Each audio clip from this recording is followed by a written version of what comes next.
Today's video is sponsored by BetterHelp.com, and I've been with them for a long time.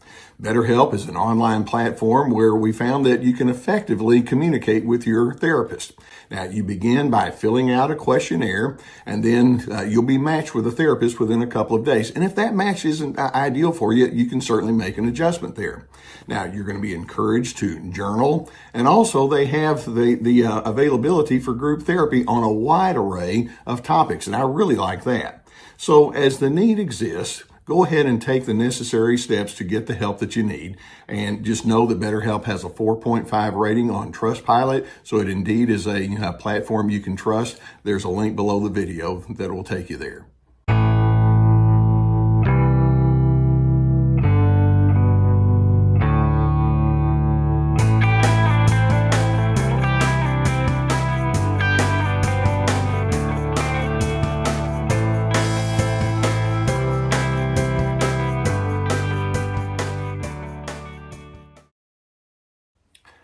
Not every person who has strongly narcissistic traits is going to be overtly abusive. Now, frankly, it all depends on how far down the spectrum that individual is. You understand that narcissism is, in fact, a pattern on a spectrum.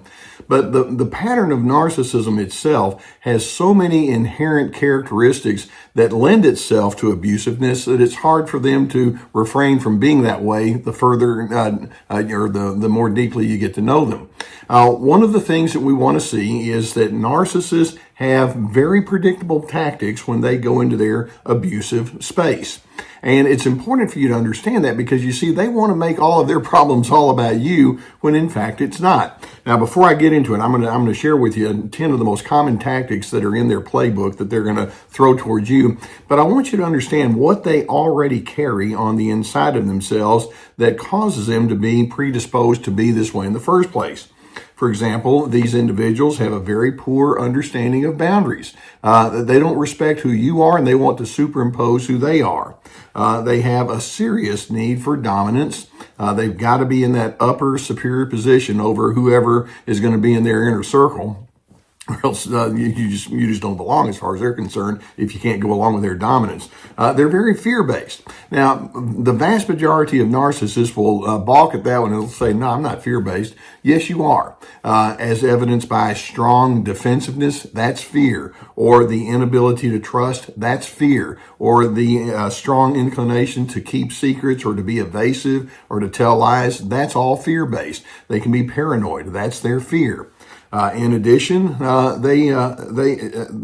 motivational language is shame and judgment. That's what they've been exposed to. That's what they have, therefore, to offer.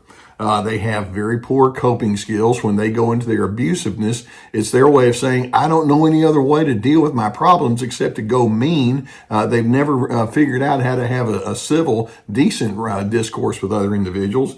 And then somewhere along the way, harsh and mean tactics were modeled to them, whether it's inside their family of origin or peer group or sports or who knows what other kind of influences, even entertainment kind of influences. So these individuals already carry a predisposition to be this way, and it's necessary for you to recognize that. Now, I'm going to run through 10 of the most common tactics that are part of their abusive playbook. And the more you can see this, the more you can realize you're dealing with a very troubled individual. It's not about you, it's about who they are. Now, the tactic number one that we're going to mention here is they demand unquestioned subordination. Subordination being, of course, the key word. You need to understand what your rank is. I'm at the top rank, you're at the lower rank, and make sure that that's something that's that you hold on to strongly because it's not going to change as far as they're concerned. Number two, they will push mind control efforts onto you. And by that, I mean they want to let you know there's a certain way you're supposed to think, how you're supposed to prioritize, and how you ought to respond to them. As long as you do what they say you're supposed to do and you match your mindset to theirs, then you're going to be okay. If not, it's going to be problems. Number three, they will shut down alternate opinions. This is part of that fear. It's like, I don't need to hear from you. Well, why not? Well, because it threatens me. They'll invalidate, they'll ridicule, they'll minimize you when you have your opinions and you state your thoughts or your interpretations. That's not allowed in the abusive narcissist world. Number four, they'll cut you off from friends or allies. And often they'll do this triangulation where they'll do a whisper campaign behind your back. This person, they'll say to this person, you need to know this, and then they'll come to this person, they'll say, you need to understand that, and they try to play this game where you're being unfairly compared to other individuals. That's their triangulation, and in addition, your friends, your allies are going to be labeled as bad and not trustworthy and inferior. They'll play the games. Did you know what they really think about you? All day long. Number 5, they're going to micromanage your behaviors. And by that I mean they'll zero in on all sorts of small details about how you're working on a project, or how you were supposed to have spoken when you were in a certain setting, or they may want to monitor too heavily the money that you spend, or they want to check in with all of your phone contacts, your text messages. They'll let you know what you can and cannot say in public, etc., etc. Number 6, they'll require your openness and your self-revelation, but without reciprocating it. It's like, I need to know what's going on with you. You need to tell me everything that's going on. And then when you ask for the same in reverse, it's like, that's not the same thing. And so that allows them to keep their upper hand.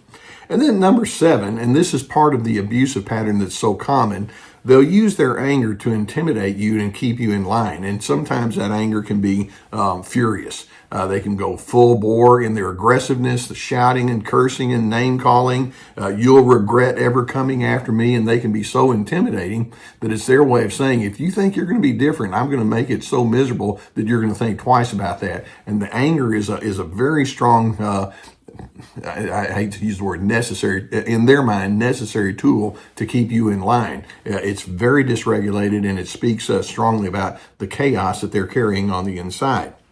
And then number 8, another of their tactics is, you will not hear me admit faults. I'll blame you all day long, but I'm too busy focusing on your flaws to talk about my flaws. We don't do that. That's against the rules.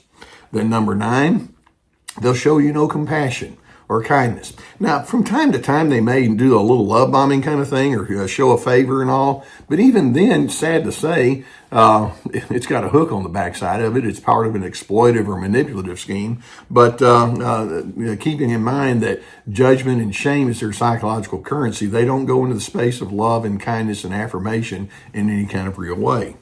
And then number 10, they'll have ongoing efforts to force you into conformity.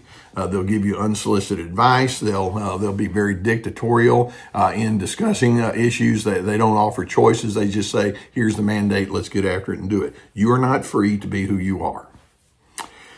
Now, like I say, it's pretty predictable when they go into that space that they're going to do these kind of things. And that being the case, it's like, well, if you weren't the one on the scene, they would still be doing it to the next person. So it's not about you. I keep going back and reiterating that.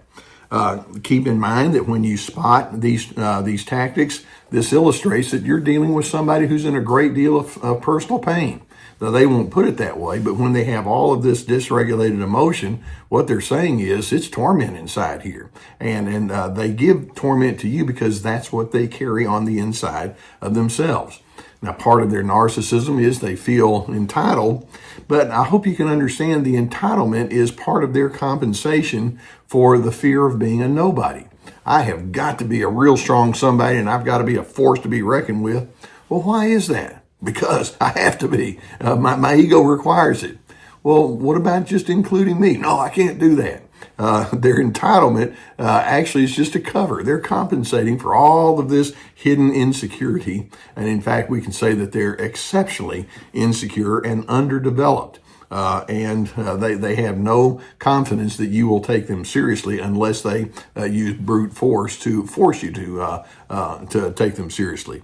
And then in addition, it's important for you to realize that to them, operating with a sense of humility or asking for help or admitting weakness feels like just terrible defeat. They have to maintain this I'm self-sufficient veneer, and just going into the space that says, yeah, let's talk about my humanity as long as we're talking about yours. They won't go into that. Now, understanding their tactics and understanding the playbook that they operate with, I'm hoping that you can get clarity about who they are and what they're attempting to accomplish, so that you can decide, this is not someone who's going to be my guide. This is not the exemplar in my life that I'm going to look to tell me how to manage things. This person's disqualified. I cannot afford to invest time and emotional energy in someone who is this far off base. My greatest achievement, as I understand these aspects about the personality, is for me to go back and reclaim my freedom. Freedom means I do indeed have the privilege to choose. As part of your boundaries, I'm going to decide what kind of person I'm going to be, and I'm going to live it both verbally and behaviorally.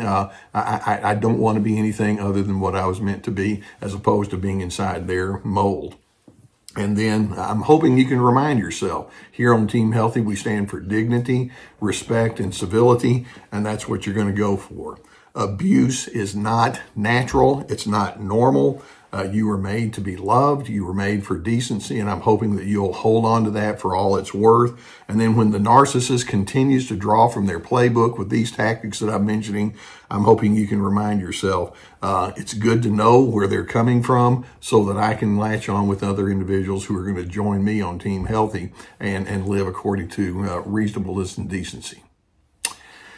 I do hope that videos like this can give you some good awareness of what you might be dealing with, and hopefully also just motivation for you to be that better alternative. That's the whole point we have here on this channel. If you haven't already hit that subscribe button, please do so, and we'll keep more videos coming towards you. I appreciate you allowing me to be on your journey with you.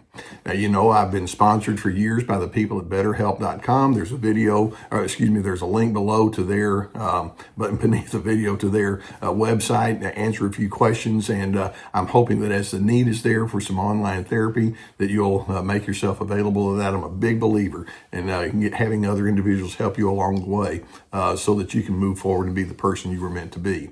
Now, on my website, we also have access to my courses. They're very extensive. I have 4 courses about boundaries and healthy relationships and anger traps and things of that nature. So go on the website and check those out. Each course has at least 25 teaching videos with handouts and guided questions.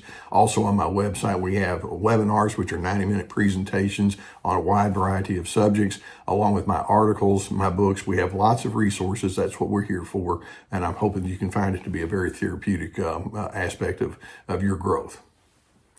Now, narcissists, unfortunately, can be very prone towards abusiveness because of all of the dysregulated characteristics that dominate their personality. Know that, and the more you're aware of it, you can say, I'm on to you, Mr. and Mrs. Narcissist. I ain't playing your games anymore.